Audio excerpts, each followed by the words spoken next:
In front of me is POCO F8 Pro, and today I would like to show you how you can resize font.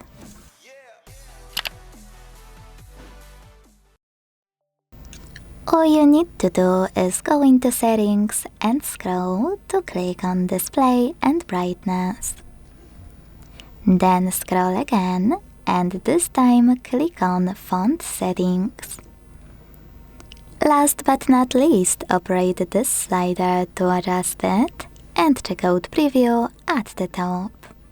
So when I do that and go back, I can see that size of my font has changed.